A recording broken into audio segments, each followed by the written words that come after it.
네, 사랑하는 여러분, 우리가 원하든지 원하지 않든지 새해가 밝아왔습니다. 우리가 한 살 더 먹으면서 참 아무도 막을 수 없는 게 시간 가는 거고 세월이구나 하는 생각을 하게 됩니다. 하지만 우리가 그런 사이에 시간은 가야만 우리의 자녀들이 세월이 가는 덕에 또 그만큼 자라는 것이기 때문에 산다는 게 참 늘 재밌다는 생각이 듭니다. 어떤 사람은 한 살 더 먹어서 이제 관심이 없거나 아니면 슬프다고 말하는 사람이 있는가 하면 우리 아이들 만년 종성이처럼 이러고 있을 수는 없어요. 그러면 세월이 가야지 또 우리 아이들이 자라요. 그래서 참 어떤 사람은 좋은 게 있는가 하면 어떤 사람은 또 나쁘다고도 말하죠. 그러나 주님은 그럼에도 불구하고 우리에게 늘 감사하라고 말씀하고 있다는 것입니다. 새해가 되면서 제가 어떤 인사를 하면 좋을까 하고 생각하다가 아까 여러분께 말씀드렸던 것처럼 올 한 해 사랑 많이 받으세요 라고 하는 그 말보다 귀한 게 없구나 하는 생각이 마음 가운데, 하늘 땅 교회가 여러분이 또 제가 살아가면서 많은 사람들에게 사랑받을 수 있다면 그것이 얼마나 큰 축복일까. 물론 우리 기독교는 당신이 먼저 손을 내밀어서 사랑을 하라고 가르칩니다. 그럼에도 불구하고 내가 사랑받을 수 있다는 것은 세상 모든 것을 얻은 것이기 때문에 얼마나 귀한 축복인지 모릅니다. 그러면서도 가장 중요한 것이 있다면 믿음의 부자 되세요라고 하는 인사가 가장 귀하다라고 하는 생각을 합니다. 왜냐하면 우리는 히브리서 11장 말씀 6절 한번 가보시면 믿음이 없이는 하나님을 기쁘시게 하지 못하나니 하나님께 나아가는 자는 반드시 그가 계신 것과 그가 자기를 찾는 자들에게 상 주신 이심을 믿어야 할지니라. 아멘. 그래서 우리가 하나님을 기쁘게 하는 유일한 비결, 그것이 뭐냐면 바로 믿음이라는 것입니다.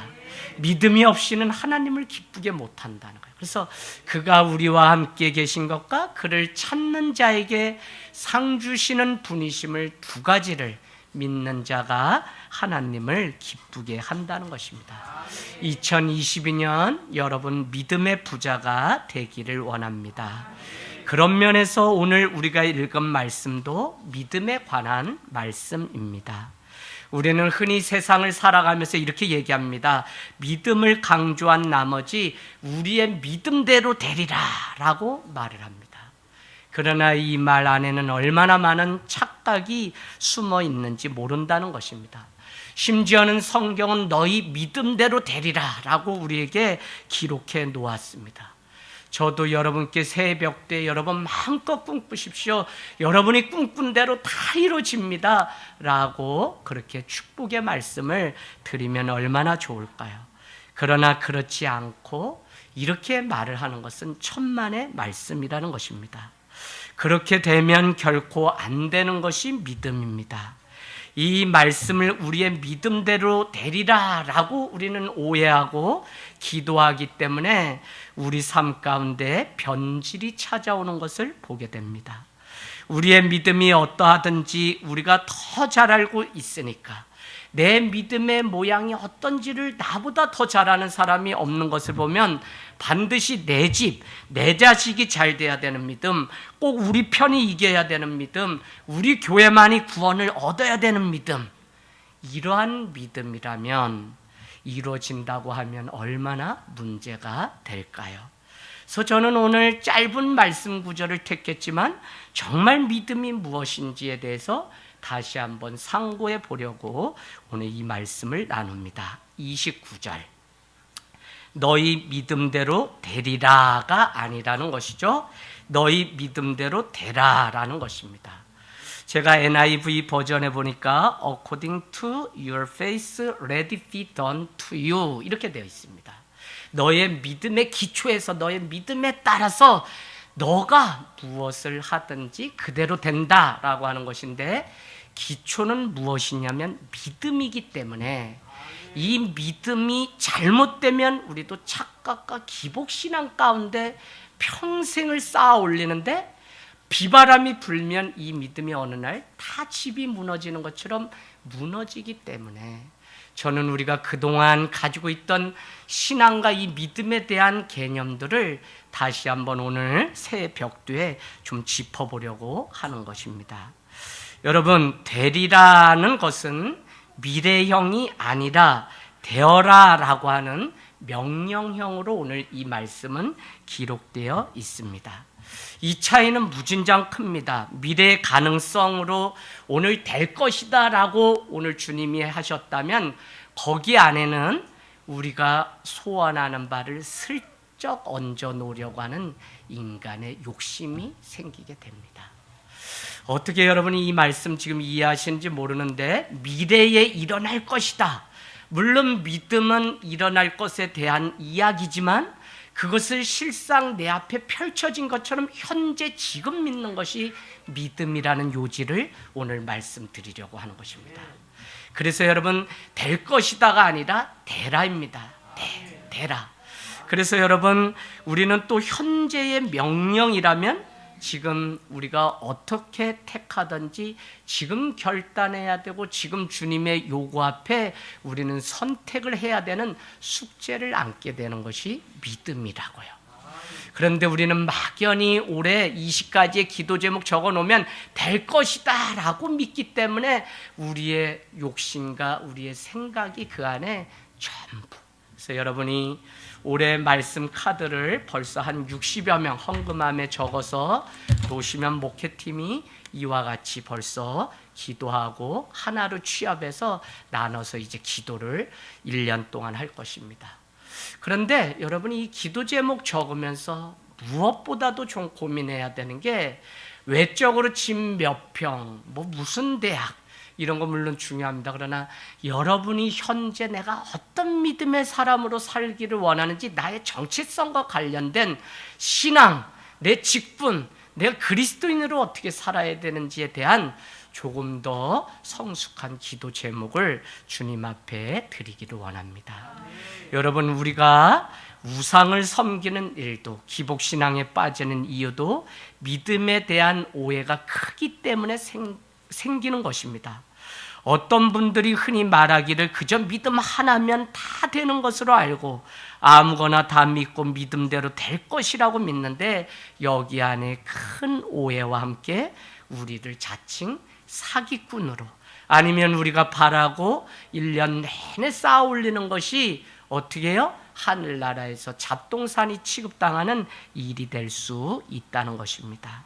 단지 내가 내 믿음대로 된다는 말씀에만 마음을 홀딱 빠져서 앞뒤 가리지 않고 믿음 하나만 가지면 된다라고 덮어놓고 믿는 그런 믿음이 아니라, 현재 내가 믿음의 대상을 잘못 가진 것은 아닌가.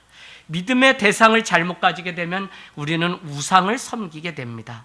사람들은 말씀대로 살지 않기 때문에, 말씀 따라 살지 않기 때문에 그럴싸한 하나님을 팔아먹고 우상을 만들면서 살아갑니다. 제가 예를 들어보면 구약의 바알과 아세라 목상이 나옵니다. 풍요와 다산과 비와 이런 풍수를 주관하던 신입니다. 농사를 지려면 비가 와야 돼요. 또 가문을 이뤘으면 자녀들이 다산을 많이 해서 그것이 하나님의 축복이기 때문에 오늘 바알과 아세라 신상을 숭배하는 것은 얼마나 좋은 일인지 모른다고 그렇게 우상을 만들기 시작한다고요. 말씀 따라 말씀대로 살지 않기 때문에 이와 같은 일들이 일어납니다. 또 모세가 시내산에 하나님을 예비하러 가서 법궤를 받아들고 그 감격 속에 있을 때, 아론과 그의 형들은 아래서 사람들의 소리를 듣고는 금송아지로 만든 우상을, 오늘부터 이것을 우리를 지켜줄 신으로 여기겠다고 하며 그럴싸한 이유, 사람의 생각을 첨가해서 마치 그것이 하나님인 양 그렇게 섬기는 어처구니 없는 일들. 여러분, 교회가 무너졌다, 목회자가 변질됐다, 성도들이 너무 세상적이다, 우리 안에 회자되는 너무 많은 이와 같은 단어들은 믿음에 대한 본질을 잃어버렸기 때문에 변질되어서 이와 같이 마치 신앙이라고 하는 것이 새 벽두에 우리가 우리의 욕구를 오래 많이 적어서 올려놓고 그것을 위해 기도하면 하나님이 일하실 거라고 하는 그런 착각에 빠질 때가 있다는 것입니다. 이해되시죠? 그래서 이것이 하나님을 위해서 드리는 것인지 우상, 나의 욕구인지를 우리는 특별히 2022년도는 예수님께 뿌리 내린 인생, 깊이 뿌리 내린 인생이 될 때 우리는 변화의 시작이 일어난다는 것입니다. 하늘땅교회도 이제 제법 11년을 지나고 12년, 그래서 이제 다 오래된 신앙입니다. 그래서 이 변화가 좀처럼 일어나지 않는 때에 우리가 한 가지씩 좀 거풀을 오해를 벗어버리면서 다시 변화를 시작하길 원하는데, 그것은 예수 그리스도께 깊이 뿌리를 내리는 것입니다. 마치 건물이 깊이 지하로 파들어가면 들어갈수록 더 높은 건물이 세워지든, 우리의 믿음이라는 것은 예수 그리스도께 깊이 뿌리를 내릴 때 우리의 신앙과 우리의 자람이 늘 있다는 것입니다. 그래서 올 한해는 좀 더 우리의 개인적으로 개인의 성숙, 영적인 좀 믿음이 더 자라는 원년으로 삼기를 원합니다. 우리 27절 보겠습니다. 27절, 예수께서 거기에서 떠나가실세 라고 기록되었어요. 거기가 어딜까요? 물론 여러분은 오늘 27절부터 31절까지 읽었지만 이 9장 전체를 보아야 되는데, 거기는 오늘 바로 직전에 일어났던 사건을 보면 알 수 있습니다. 다른 데가 아니라 바로 회당장의 딸이 병에 걸려서 죽게 되었는데 그 딸을 고쳐준 장면이, 또 예수님의 옷가에 손을 얹어서 회복되는 그 사건이 기록되었는데, 그곳을 떠나서 이제 한 곳에 유숙하기 위해서 가고 있다는 것입니다. 그런데 가는데 두 맹인이, 시각장애인이 따라오며 소리를 질러 이르되 라고 기록하는데, 그들의 외침은 무엇이냐면 다윗의 자손이여 우리를 불쌍히 여기소서라는 것입니다. 여러분, 앞을 보지 못한 지 오래된 바디메오로 이 마가복음은 이 두 사람을 소개하고 있는데, 어쨌거나 이 보지 못하는 이 아픔이 얼마나 클까요? 그러니 그들은 당연히 이와 같이 도와달라고 간구할 수밖에 없습니다. 그런데 28절에 예수님이 행동이 너무 우리가 생각하지 못한 부분으로 가고 있다는 것입니다. 뭐죠? 28절, 예수께서 집에 들어가심에 맹인들이 그에게 나아오거늘. 좀처럼 예수님의 사건이 많이 기록된 것을 보면 자기를 향해서 찾아오는 사람을 한 번도 피곤하다고 외면하거나 배가 고프다고 시장길을 먼저 채운다고 하거나 그래 본 적이 없다고요. 오히려 예수님은 죽은 자는 죽은 자로 장사하고 손에 쟁기를 든 자가 뒤를 돌아보면 안 된다고 말씀하시고, 오히려 사도 바울과 같이 법대로 경기하는 자가 승리할 수 있다고 예수님은 우리에게 말씀하셨어요. 그럼에도 불구하고 오늘 다윗의 자손이여 우리를 불쌍히 여기소서라고 간청하는 두 사람을 외면한 채 그냥 한 집으로 들어갔던 장면이 기록되어 있습니다. 그래서 저는 문맥 앞뒤를 따져보면서 이것이 어찌된 일일까 하고 한번 상상력을 동원해서 유추해 보았습니다. 첫 번째, 이와 같이 그들을 보지 않고 들어간 이유는 다윗의 자손이여 라고 하는 귀에 거슬리는 이 말 때문입니다. 두 번째, 어디까지 따라오는 믿음인지 확인하고 싶지 않았을까 하는 생각이 마음 가운데 들었습니다. 그가 정말 나를 도와달라고 하는 것인지, 아니면 그냥 당시 다윗의 자손이라고 하는 것이 유대적인 표현인데, 이사야서 35장 5절로 가보세요. 이사야서 35장 5절에는 귀머거리가 들을 것이고 눈먼 자가 눈을 뜨게 될 거라고 하는 이사야의 예언처럼 누가 오면, 메시아가 오면, 메시아는 누구죠? 그들은 다윗의 자손 중에 메시아가 올 거라고 생각하기 때문에 오늘 유대인이 예수를 누구인지도 모른 채 믿음으로 드린 고백이 아니라 이 로마의 정부를 그냥 강압적으로 전복시켜서 새로운 새 하늘 새 땅을 만들어줄 메시아라고 생각하고 그를 다윗의 자손이여라고 부르지 않았을까? 우리가 사실 예수님은 그런 자가 아니라 마리아와 요셉의 갈릴리 척박한 땅에 목수의 아들로 태어나서 그도 30년을 부모를 섬기고 공기하다가 30세부터 33세, 31세부터 33세에 이르기까지 공생의 기간 동안 그는 하나님 나라의 복음을 외쳤던 것을, 그것도 갈릴리라고 하는 척박한 땅에서 이 복음을 믿으라, 하나님의 나라가 가까이 왔다라고 하는, 그러면서 회개를 촉구하는 장면으로 사역이 시작되는 것을 우리는 볼 수 있습니다. 여러분, 물론 오늘 이 두 소경은 예수님이 진정 어떤 분이신지 몰랐을 것입니다. 그러나 주님께서는 그게 그렇게 중요한 것이 아닙니다. 오히려 그들이 주님을 찾아올 때 믿져야 본전이라고 하는 심정으로 찾아왔는지 아닌지를, 정말 믿음 때문에 그가 주님을 오늘 부르짖고 있는 것인지, 여기 있는 우리가 정말 예배를 드리고 주님 앞에 일평생 믿음의 이 탑을 견고하게 세워가는데 그것이 참된 믿음으로 구원을 향한 여정 때문에, 제가 일부 예배 때 물어봤어요. 할머니 때문에 네가 나오는 것이 아니라 정말 너의 믿음으로 하나님 앞에 나온 예배인지 묻고 있다라고 제가 말씀을 드렸습니다.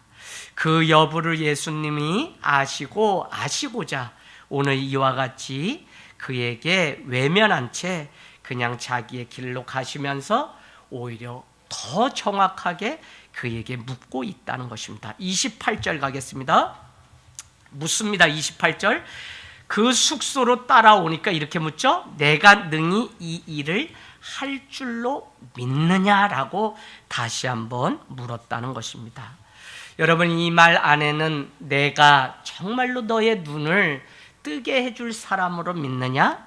또 한 가지는 너가 정녕 내가 너를 고쳐줄 것으로 너는 믿느냐라고 하는 그 의미가 그 안에 있는 것입니다.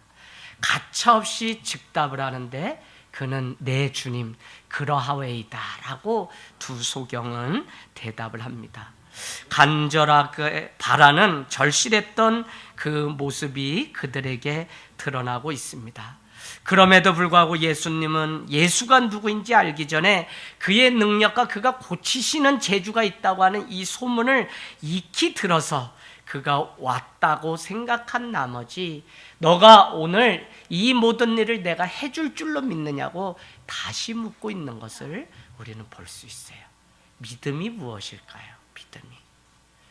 여러분, 이 믿음은 주님이 이의 사정을 다 알면서도 너의 입술로 너가 지금 고백하고 주님의 초대 앞에 현재 응답하고, 그래서 현재 결단하고 지금 선택해야 하는 이것이 얼마나 중요한지 모릅니다.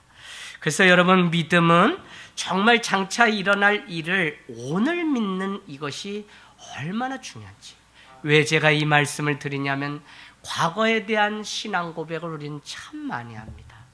그런가 하면 우리는 미래에 이런 일이 일어날 것에 대한 전망과 소망을 가지고 살아갑니다. 그럼에도 불구하고 오늘 주님은 이 일이 지금 너에게 일어날 것을 믿느냐고 묻는 것을 보면 우리는 내일이 있는 것이 아니라 오늘 주님이 내 앞에 찾아오셔서 구원의 손을 내미셨기 때문에 오늘 주님 앞에 드리는 지금 그 믿음, 지금 드리는 헌신과 그 사랑이 주님이 받으시는 믿음이라고 하는 사실을 놓치지 않게 되기를 원합니다.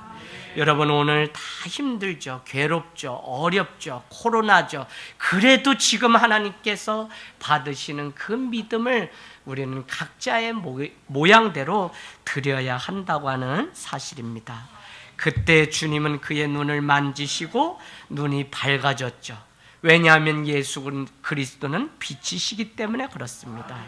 그 순간 그들의 눈이 그대로 밝아지고 예수님에 대해서 잘못 알고 있었다고 할지라도 그들은 다시 한번 그럽니다라고 고백할 때 그들의 인생이 완전히 바뀌는 경험을 했다는 것입니다. 저는 여러분 이 땅 가운데 살아가는 삶은 행복과 불행을 생각해 보면 사실 우리가 행복하다고 믿고 살아가는 거지 눈물 짓는 일은 더 많아요. 제가 살아보니까 그래요. 행복한 일은 또 금세 잊어버리는데 눈물 지을 일은, 상처는 우리 안에 오래 남아있는 것을 보면 때로는 이 땅에서 살아가는 것은 괴로움이구나라는 생각이 들어요. 그래서 우리는 스코펙이 아무도 가지 않는 길의 첫 서문에 Life is difficult, 인생은 고난이다로 그 문장이 시작됩니다.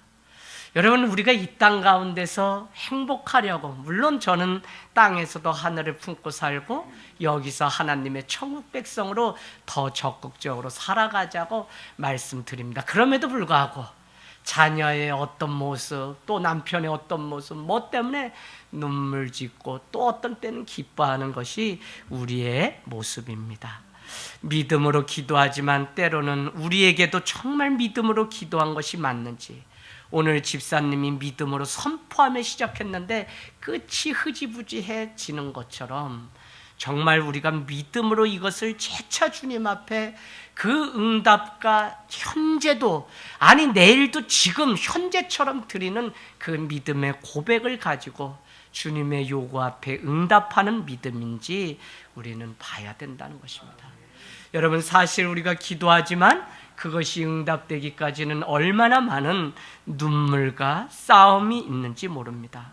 그러나 그때 포기하면 지는 것입니다. 그렇기 때문에 살아가는 과정이 넘어지는 일들로 가득 차다고 해도 우리는 믿음 앞에 믿음을 드림으로 주님 앞에 나아가는 훈련의 과정이 오늘이라는 거예요.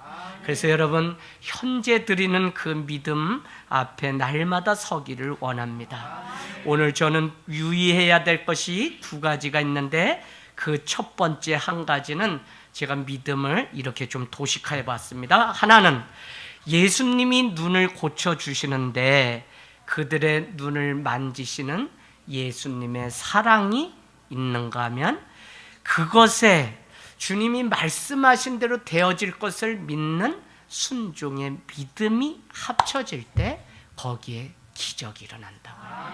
그래서 믿음을 우리도 같이 드릴 때 하나님은 기뻐하시고 응답이 있는 것이지, 나는 아무것도 믿지 않는데 전지전능하신 하나님만 혼자 일하셔서 우리에게 기적이 온다? 안 그렇더라고요.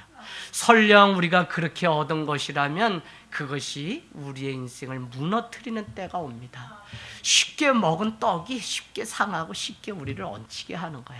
그래서 여러분, 정말 우리는 눈물의 골짜기를 지날 때에도 소망을 굳게 두고 가는 자가 복이 있는 것입니다. 여러분, 오늘 우리는 예수님의 그 사랑의 행동에 기꺼이 따르겠다고 순종하며 응답을 요구하시는 하나님 앞에 나아갈 때 기적이 일어나고, 그 기적의 밑거름에는 순종과 말씀과 사랑이 밑바탕이 돼서 일어납니다. 예수님의 사랑, 우리의 순종이 믿음이 되어서 주님의 응답을 받는 것입니다.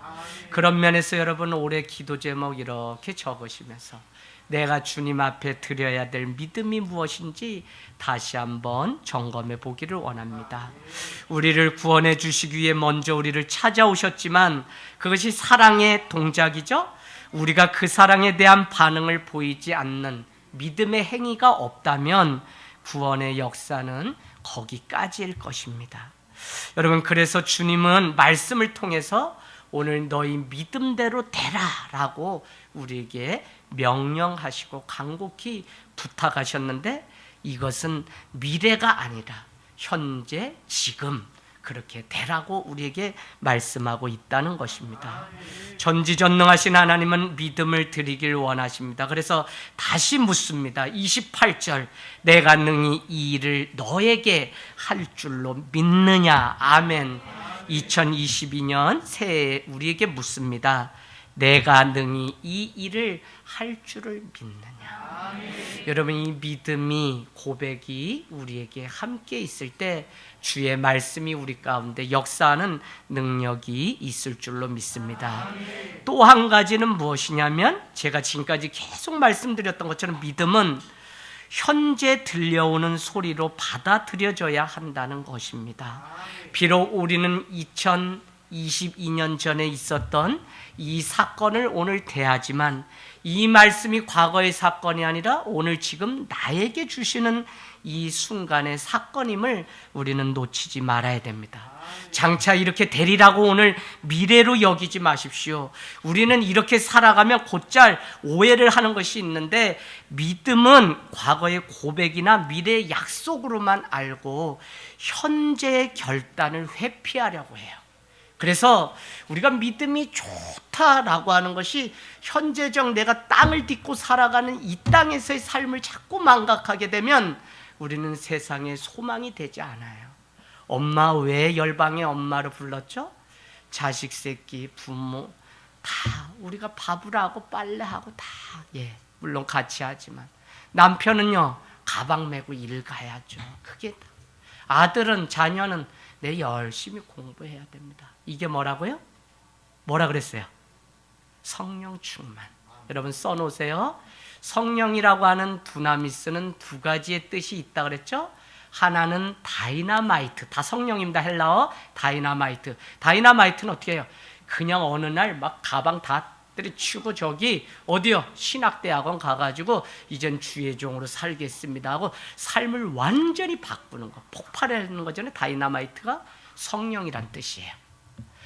또 한 가지 놓치지 말아야 되는 것이 무엇이냐면 다이내믹이라고 하는 헬라어가 있는데, 다이내믹은 지금 당신이 한 이불을 덮고 살아가는 원수 같은 그 남편, 그 날마다 돌봐야 되는 그 자녀들, 그러나 부르신 곳이 그곳이라면 일상 속에 날마다 하던 그 일을 꾸준하게 순종하며 하게 하는 것도 뭐라고요?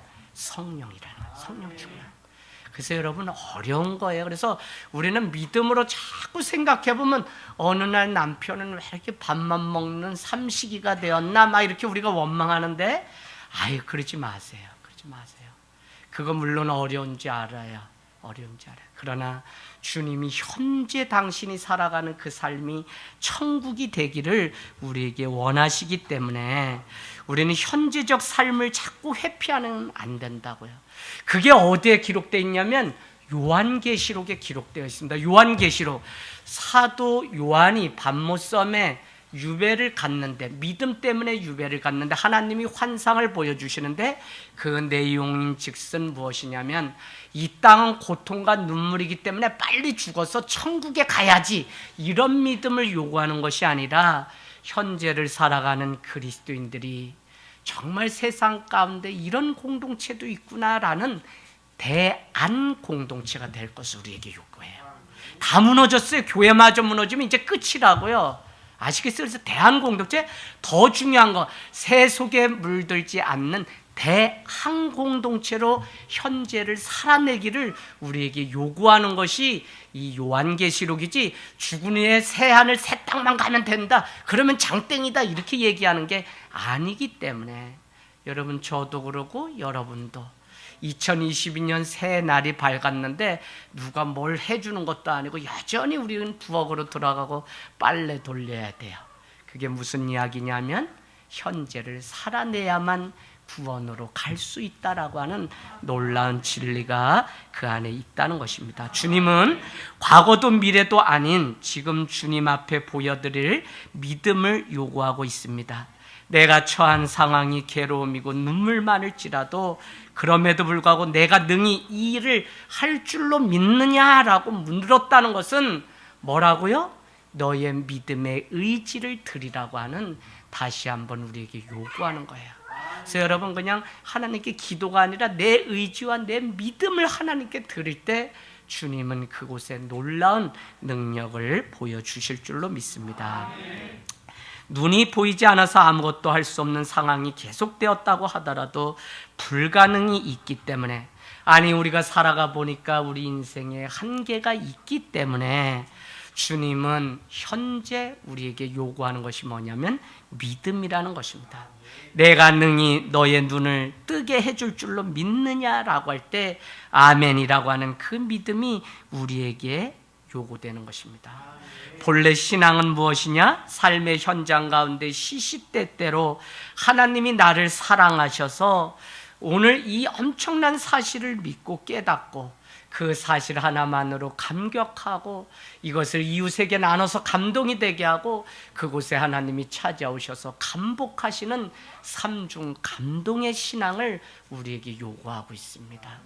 수가성의 한 여인이 예수님을 만나서 감격을 하고 항아리를 버려두고 마을로 들어가서 감동을 전하니 모든 사람이 주님을 믿는 감복 축복의 역사가, 삭개오가 예수를 보고자 하되 보기 위하여 뽕나무에 올라가니 내려오라 하니 예수님과 만남을 통해 감격하게 되고 많은 사람들이 다 놀라는 감복, 너도 아브라함의 자손이 되리라라고 하는 구원의 감복이 일어나게 됩니다.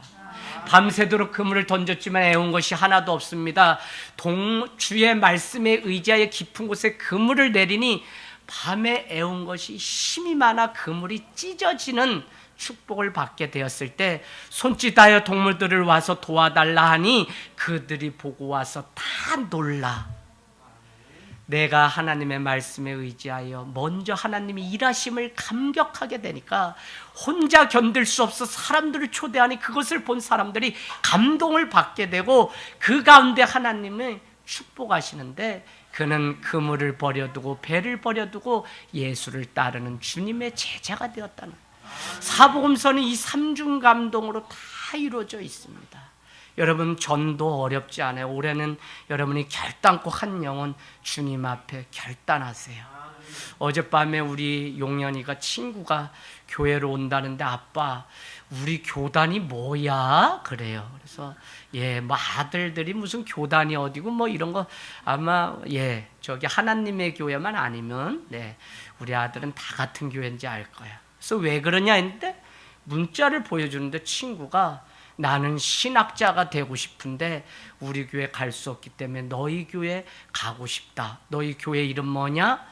뭐 쭉쭉쭉 애가 얼마나. 난 그래서 애도 이단일 수 있겠다는 생각을 어젯밤에 고민이 다 되라니까. 그래서 우리 아들 보고 야, 걔 무슨 교회고 교단은 뭔지 걔 너무 똑똑한데 한번 물어봐라 그랬더니 통합축 수원에 무슨 교회. 그래서 오늘 눈이 빠지라고 기다렸더니 이제. 근데 소망이 뭐냐면 정말 예찬이에요. 예찬. 예수님을 찬양. 뭐냐면 신학자가 되고 싶대요. 그래서 우리 용연이한테 아빠가 예찬이 신학자 만들어 줄 테니까 와서 같이 공부하자고 해라 했더니 부담이 됐는지 오늘 안 왔습니다. 근데 어쨌거나 마음에 한 영혼을 품고 나누려고 하는. 그래서 제가 야 교회 자랑했니? 교회 이렇게 뭐 우리 교회 좋다고 얘기했니? 그러나 그렇지 않았다는 거예요. 그래도 제가 곰곰이 생각해 봤어요. 뭐 때문에 우리 교회를 이 어려운 때에 온다고 그랬을까? 모르긴 해도 우리 용연이의 삶이 그에게 뭔가 자유했던지 뭐가 보였으니까 그가 오려고 했겠죠. 그래서 여러분 본래 신앙은 이와 같이 오늘 우리가 지금 어떤 것을 영위하면서 살아가는 삶인지가 또 중요해요. 그래서 지금 내가 무엇을 선택하고 무엇을 결단하고 살아가는지가 늘 우리에게 숙제지만 우리는 그때마다 믿음을 선택하는 길로 가기를 원합니다. 누구든지 지금 당장 하나님의 사랑을 깨닫고 감격한다면 그 사람이 신앙인입니다. 이것이 기독교의 기초이자 모든 기적은 이 믿음에서 시작됩니다. 하나님의 사랑을 깨닫고 그분의 도우심을 믿는 그 자체가 이미 우리 삶 가운데 기적인 것이죠. 30절 말씀은 그들의 눈이 밝아졌습니다. 그러나 예수님은 이 일을 아무에게도 알리지 말라는 것입니다. 그러나 여러분, 우리가 경험한 그것이 감동이 되는데 어찌 사람들에게 나눠주지 않을까요? 저는 우리 하늘땅 교회가 성도들이 어디 가든지 간판 보이지도 않아요. 그러나 우리 삶이 간판이 되어서 전 곳에 그냥 세워지길 원하지. 뭐 그냥 그래요. 저 4층에 그냥 간판 크게 이마트 수준으로 달자 그래요. 근데 그거 단다고 오는 것도 아니고 우리의 삶에 정말 예수 그리스도의 향기, 편지가 날마다 꿀이 떨어지듯 뚝뚝 떨어지면 그 삶을 통해서 드러내려고 하지 않아도 드러나는 그 향기로, 그래서 승리하게 될 줄로 믿습니다. 오늘 아무에게도 말하지 말라고 경고하였음에도 불구하고 오늘 이 일은 31절에 보니까 그들이 나가서 두 맹인이죠, 시각장애인입니다. 예수의 소문을 그 온 땅에 퍼뜨리니라. 자기가 감동을 받으니까, 감격하니까 이 사실을 사람들에게 전하지 않을 수가 없어요. 그들이 뭐 온 땅에 다 다녔겠어요? 몇몇 아는 사람들에게 예수가 정말 나사렛에서 온 그 목수, 그 예수가 진짜 메시아다라고 간증을 했겠죠? 그러나 현재적으로 많은 자들이 주님 앞에, 저는 우리가 자랑하지 않아도 드러내지 않아도 드러나게 되어 있는 것이 복음의 능력이라고 믿기를 원합니다. 복음, 기쁜 소식 감추려고 해도 다 드러납니다. 지금도 교회가 복음의 능력 가운데 먼저 살아내고 이와 같은 하나님의 살아계심을 체험하게 되면 이것이 오산시 교회 복음이 소문이 다 드러나는 역사가 있을 줄로 믿습니다. 오늘 두 맹인을 눈을 고쳐주신 이 사건을 통해서 마지막 결론은 치유받았다, 고침받았다라고 하는 기적이 주된 키워드가 아닙니다. 바로 무엇이냐면 믿음의 중요성을 오늘 이 말씀은 우리에게 가르쳐주고 있습니다. 다윗의 자손이 우리를 불쌍히 여기소서라고 하는 이 말씀이 간단하지 않습니다. 오늘 우리는 한 가지를 놓치지 말아야 하는데, 설령 그 믿음이 눈을 뜨게 하는 은혜를 입었다고 할지라도 전적으로 그 믿음조차도 하나님으로부터 나온 것이라는 겁니다. 왜냐하면 믿음은 하나님의 선물입니다. 하나님으로부터 according to your faith, 너의 믿음에 의해서라고 하는 이것은 더 정확하게 말하면 너가 믿음이 있든 없든 오늘 그만한 믿음이라도 드리려고 하는 그것을 보신 하나님에 의해서 오늘 우리는 고침받는 놀라운 일들이 있는 것입니다. 그래서 여러분, 믿음은 믿음으로 기초해서 믿음의 과정을 거쳐서 어떤 결과를 얻든지 하나님께 끝까지 영광을 돌리는 그것이 참된 믿음이라는 것입니다. 헨리 오웬의 긍휼이라고 하는 책에 나오는 글귀를 소개하고 마치려고 합니다. 컴패션이라고 하는 긍휼은 파티와 쿰이라고 하는 단어의 합성어라고 그렇게 이야기합니다. 우리는 컴패션이라고 하는 선교단체도 있는데 함께 고통을 겪다라고 하는 의미입니다. 오늘 이 말씀을 마치면서 저는 우리에게 이런 주님의 요구를 듣게 됩니다. 오늘도 긍휼은 우리에게 상처가 있는 곳으로 가라고 말씀하시고요. 오늘도 고통 있는 장소로 들어가라고, 오늘도 하늘 땅 교회와 저희가 우리 모두가 깨어진 아픔과 두려움 있는 그곳, 혼돈과 고뇌를 함께 나누라고 촉구하고 있는 것입니다. 긍휼은 우리에게 비참한 상태에 있는 사람들이 누구인지 보게 하며 그들과 함께 울부짖고 외로운 사람들이 누구인지 함께 가서 슬퍼하며 눈물 흘리는 자와 함께 눈물을 닦아주라고 우리에게 말씀하고 있습니다. 2022년 저와 하늘 땅 교회와 여러분이 서야 할 곳이 바로 긍휼을 입어야 하는 사람들을 찾아가는 가장 낮고 낮은 땅입니다. 더 낮은 자리에서 긍휼의 삶을 살아내는 2022년. 그래서 여러분이 믿음의 눈을 크게 열어서 도움의 손길을 원하는 곳이 어디인지, 정말 함께 고통을 짊어져야 되는 곳이 어디인지, 여러분이 전쟁 항복판에 여러분의 마음이, 또 열방 그곳에 먹을 물이 없어서 식수를 구하며 콜레라에 걸리는 그곳에 전기불이 없어서 지금도 배터리를 그냥 하나 달아주면 마을에 축제가 일어나는 선교 현장의 이야기를 우리는 이제 많이 듣게 될 것입니다. 여러분, 오늘 정말 2022년 주님 믿음으로 내가 또 우리 가정이 우리 삶이 일어설 수 있게 해달라고 우리 주님 앞에 같이 기도하겠습니다.